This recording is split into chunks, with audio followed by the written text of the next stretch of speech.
నమస్కారం. N99 Telugu news కి స్వాగతం. హెడ్లైన్ చూద్దాం.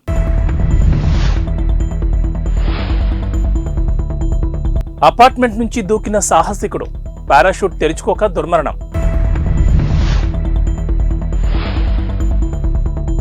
రోహిత్ శర్మ కెప్టెన్సీపై దినేష్ కార్తీక్ విమర్శలు. హైదరాబాద్ టెస్టులో ఓటమిపై స్పందన.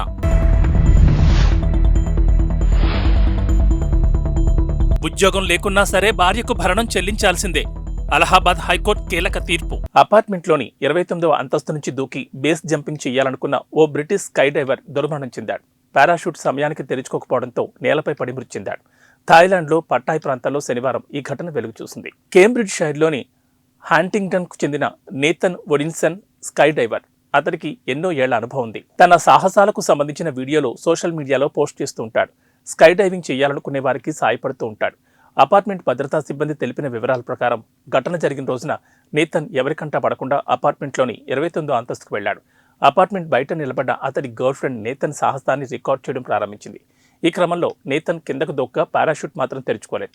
దీంతో అతడు సమీపంలోని చెట్లలోంచి పడుతూ నేలను బలంగా ఢీకొట్టి దుర్మరణం చెందాడు. ఘటనా స్థలానికి చేరుకున్న అత్యవసర సిబ్బంది అతడు అప్పటికే మృతి చెందినట్లు ప్రకటించారు. హైదరాబాద్ టెస్టులో ఇంగ్లాండ్ చేతిలో టీమిండియా ఓటమిపై దినేష్ కార్తీక్ అసంతృప్తిని వ్యక్తం చేశాడు. రోహిత్ శర్మ కెప్టెన్సీ వ్యూహాలపై విమర్శలు గుప్పించాడు. ఆట 4వ రోజున టీమిండియా రక్షణాత్మకంగా ఆడడాన్ని తప్పుపట్టాడు. మొదటి రోజుతో పోలిస్తే 4వ రోజు భారత్ చాలా రక్షణాత్మకంగా ఆడిందని అన్నాడు. క్రీజులో పాతుకుపోయి 196 పరుగులు చేసిన ఇంగ్లీష్ బ్యాటర్ ఒల్లీ పోప్ విషయంలో సంప్రదాయ వ్యూహాలను అనుసరించారంటే పర్వాలేదు. కానీ top order batter Tom Hadley విషయంలోనూ ఇదే విధంగా ఆడారు. రవీంద్ర జడేజా, అశ్విన్లు అటాకింగ్ బౌలింగ్ చేయాల్సింది. టెయిల్ ఎండర్స్పై భారత బౌలర్లు ఒత్తిడి పెంచాల్సిందని దినేష్ కార్తీక్ అన్నాడు. ఈ మేరకు జియో సినిమాతో మాట్లాడాడు. భారత క్రికెట్ దిగ్గజం రవిశాస్త్రి కూడా ఇదే అభిప్రాయాన్ని వ్యక్తం చేశారు. భరణం విషయంలో అలహాబాద్ హైకోర్టు కీలక తీర్పు వెలువరించింది. ఉద్యోగం లేకున్నా సరే తన నుంచి విడిపోయిన భార్యకు భరణం చెల్లించాల్సిందేనని స్పష్టం చేసింది. కూలి పని చేసినా రోజుకు 350 నుంచి 400 వరకు వస్తాయని జస్టిస్ రేణు అగర్వాల్ తీర్పు చెప్పారు. తన నుంచి విడిపోయిన భార్యకు నెలకు 2000 చొప్పున భరణం చెల్లించాలంటూ ట్రయల్ కోర్టు ఇచ్చిన తీర్పును ఉన్నావోకు చెందిన వ్యక్తి హైకోర్టులో ఛాలెంజ్ చేశాడు.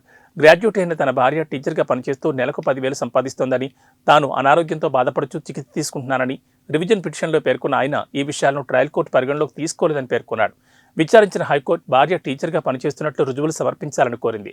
పిటిషనర్ ఆరోగ్యంగా ఉండడంతో డబ్బు సంపాదించే సామర్థ్యం ఉందని, కాబట్టి భార్యకు భరణం చెల్లించాల్సిందేనని స్పష్టంగా తీర్పు చెప్పింది. గుజరాత్లోని గాంధీనగర్లో బాలీవుడ్ 69వ ఫిల్మ్ఫేర్ అవార్డుల వేడుక అట్టహాసంగా జరిగింది. 2023లో విడుదలైన చిత్రాలకు సంబంధించిన అవార్డులను ప్రకటించారు. ఆలియా భట్ ఉత్తమ నటిగా, రణబీర్ కపూర్ ఉత్తమ నటిగా నిలిచారు. ఇక 12th ఫెయిల్ ఉత్తమ చిత్రం అవార్డును సొంతం చేసుకుంది. రణబీర్ కపూర్ నటించిన యానిమల్, విక్రాంత్ మాసే నటించిన 12th ఫెయిల్ సినిమాలు అవార్డులను కొల్లగొట్టాయి. కాగా విక్రాంత్ మాసే ఉత్తమ నటుడిగా ఫిల్మ్ఫేర్ అవార్డును దక్కించుకున్నాడు. గుజరాత్లో జరిగిన అవార్డుల ప్రధాన కార్యక్రమానికి కరణ్ జోహార్, ఆయుష్మాన్ ఖురానా, మనీష్ పాల్ హోస్టులుగా వ్యవహరించారు. జాన్వీ కపూర్ నుంచి వరుణ్ ధావన్ వరకు పలువురు సెలబ్రిటీలు 69వ ఫిల్మ్ఫేర్ అవార్డ్స్ వేడుకకు హాజరయ్యారు. మాల్దీవుల పార్లమెంట్లో నేడు ఎంపీలు బాహాబాహికి దిగారు. ఓ తీర్మానానికి పార్లమెంట్ ఆమోదం పొందే క్రమంలో ఇవాళ నిర్వహించిన ఓటింగ్ రసాభాస్కు దారితీసింది. ఎండీపీ ఎంపీ ఈసా, పీఎన్సీ ఎంపీ అబ్దుల్లా షహీం పరస్పరం దాడికి దిగారు. మెడ విరిచి జుట్టు పీకి కాలు మెలితిప్పి ఆ ఎంపీల ఫైటింగ్ ఇలా సాగింది. ఇరువురు ఒకరిపై ఒకరు కలబడ్డంతో ఇతర ఎంపీలు వాళ్ళిద్దరిని విడదీసేందుకు తీవ్రంగా శ్రమించారు. సదరు తీర్మానాన్ని వ్యతిరేకించిన కొందరు ఎంపీలు స్పీకర్ పోడియం ఎక్కి స్పీకర్ చెవిలో బోరతో పెద్దగా ఓదరం మొదలుపెట్టారు. ఆ మోత తట్టుకోలేక స్పీకర్ చెవులు మూసుకోవాల్సి వచ్చింది. ఈ రగడకు సంబంధించిన వీడియో సోషల్ మీడియాలో వైరల్ అవుతోంది. ఏపీలో ఒకేసారి భారీ సంఖ్యలో ఐఏఎస్ అధికారులకు స్థానచలనం కలిగింది. నేడు ఏకంగా 21 మంది ఐఏఎస్ అధికారులను వివిధ స్థానాలకు బదిలీ చేశారు. ఈ మేరకు రాష్ట్ర సీఎస్ జవహర్ రెడ్డి ఉత్తర్వులు జారీ చేశారు. మరికొన్ని నెలల్లో ఎన్నికలు జరగనుండగా ఇంత పెద్ద సంఖ్యలో ఐఏఎస్లను బదిలీ చేయడం ప్రాధాన్యత సంతరించుకుంది. తెలంగాణ సీఎం రేవంత్ రెడ్డిని చూసైనా చంద్రబాబు ధైర్యం తెచ్చుకోవాలని సిపిఐ జాతీయ కార్యదర్శి నారాయణ అభిప్రాయపడ్డారు. కేసులతో బీజేపీ భయపడితే న్యాయ పోరాటం చేయాలి కానీ భయపడ్డమేంటని ప్రశ్నించారు. భయపడిన కొద్దీ వారు మరింతగా లొంగ తీసుకునేందుకు చూస్తారని హెచ్చరించారు. అన్ని పార్టీలను కలుపుకుని వెళితేనే విజయం సాధించడం సులువవుతుందని సూచించారు. చంద్రబాబు ఒడ్డు పొడుగులో రేవంత్ రెడ్డి సగం ఉంటాడు. మరి రేవంత్ రెడ్డికి ఉన్న ధైర్యం బాబుకు లేదా? రేవంత్ రెడ్డితో మాట్లాడి టన్ను ధైర్యం తీసుకుని చంద్రబాబుకిమ్మని చెప్పా నిలబడి పోరాడితే ఏమవుతుందని ప్రశ్నించారు. కేసులు పెండింగ్లో ఉన్నా భయపడేది ఏముందని అన్నారు. ఒకసారి జైలుకు పోయి వచ్చారు కాబట్టి చలి తీరిపోయిందని వ్యాఖ్యానించారు. ఫైట్ చేయకుండా భయపడితే మరింత లొంగ తీసుకునేందుకు ప్రయత్నిస్తారని నారాయణ అన్నారు. ఆంధ్రప్రదేశ్ రాజకీయాలు రోజురోజుకి హాట్ టాపిక్గా మారుతున్నాయి. ముఖ్యంగా వైఎస్ రాజశేఖర రెడ్డి కుమార్తె వైఎస్ షర్మిల కాంగ్రెస్ పగ్గాలు చేపట్టిన దగ్గర నుంచి రాజకీయాలు మరింత స్పీడ్ అయ్యాయి. మొన్నటి వరకు వైఎస్ కుటుంబానికి దూరంగా ఉన్న వివేకానందరెడ్డి కుమార్తె సునీతారెడ్డి ఈరోజు కడపలో ఇడుపులపాయలోని గెస్ట్ హౌస్లో వైఎస్ షర్మిలను కలవడం ఇప్పుడు హాట్ టాపిక్గా మారింది. కడప జిల్లాలో వైఎస్ కుటుంబానికి రాజకీయంగా ఒక చరిష్మా ఉంది. అందులోనూ ఆయన బిడ్డలు జగన్, షర్మిల అనేక ఒడిదుడుకులను ఎదుర్కొని రాజకీయంగా నిలదొక్కున్నారు. అయితే గత కొంతకాలంగా షర్మిల, సీఎం జగన్ మధ్య కొంత విభేదాలొచ్చాయి. దీంతో తెలంగాణలో సొంత పార్టీ పెట్టిన షర్మిల ఈ మధ్యనే తన పార్టీని కాంగ్రెస్ పార్టీలో విలీనం చేశారు. అనంతరం ఏపీ కాంగ్రెస్ పగ్గాలు చేపట్టిన షర్మిల దూకుడుగా వ్యవహరిస్తూ కనుమరుగైపోయిందనుకున్న కాంగ్రెస్ పార్టీకి కొంత ఊపిరిని పోశారు. అమెరికాను బర్డ్ ఫ్లూ భయపెడుతోంది. ఏవియన్ ఇన్ఫ్లుయెంజా అని పిలిచే ఈ వ్యాధి కాలిఫోర్నియాలోని పక్షుల్లో శరవేగంగా వ్యాప్తి చెందుతోంది. దీంతో కాలిఫోర్నియాలో కోళ్ల పరిశ్రమ ఏకంగా లాక్డౌన్ ప్రకటించింది. అడవి పక్షులకు ఈ వ్యాధి సోకుతుండటంతో ఆకాశంలో ఎగురుతూనే ఒక్కసారిగా కుప్పకూలిపోతున్నాయి. అయితే ఈ బర్డ్ ఫ్లూ వ్యాధి కేవలం పక్షులకేనా, మనుషులకు, వారి పెంపుడు జంతువులకు కూడా వస్తుందా అనే విషయంలో ప్రజలు ఆందోళన చెందుతున్నారు. మనుషులకు ఈ వైరస్ సోకే అవకాశాలు తక్కువే ఉన్నప్పటికీ పక్షులతో దగ్గరగా మెలిగే వారికి గతంలో ఈ వ్యాధి సోకిన సందర్భాలు ఉన్నాయి.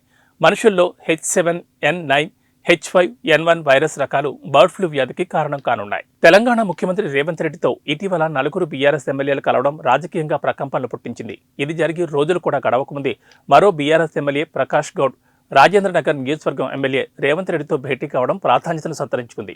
ఈ సందర్భంగా రేవంత్ మిత్రుడు వేం నరేందర్ రెడ్డి కూడా అక్కడే ఉన్నారు. వీరు దాదాపు గంట సేపు చర్చలు జరిపారు. రేవంత్ రెడ్డి, ప్రకాష్ గౌడ్ గతంలో తెలుగుదేశం పార్టీలో కలిసి పనిచేశారు. 2009-2014 ఎన్నికల్లో టీడీపీ నుంచి ప్రకాష్ గౌడ్ గెలుపొందారు. 2014 ఎన్నికల తర్వాత ఆయన బీఆర్ఎస్లో చేరారు. ఈ రోజు చేవెళ్ల పార్లమెంట్ నియోజకవర్గ సమావేశం జరగనుంది. రాజేంద్రనగర్ అసెంబ్లీ స్థానం చేవెళ్ల పార్లమెంట్ నియోజకవర్గ పరిధిలోకి వస్తుంది. ఈ నేపథ్యంలో రేవంత్ను ప్రకాష్ గౌడ్ కలవడం ఆసక్తికరంగా మారింది. ఇటీవల మంత్రి పొన్నం ప్రభాకర్ గౌడ్ను ప్రకాష్ గౌడ్ కలిశారు. అయితే తాను మర్యాదపూర్వకంగానే పొన్నం ప్రభాకర్ను కలిశారని ప్రకాష్ గౌడ్ తెలిపారు. ఏవీ బులెటిన్ విశేషాలు. నమస్కారం.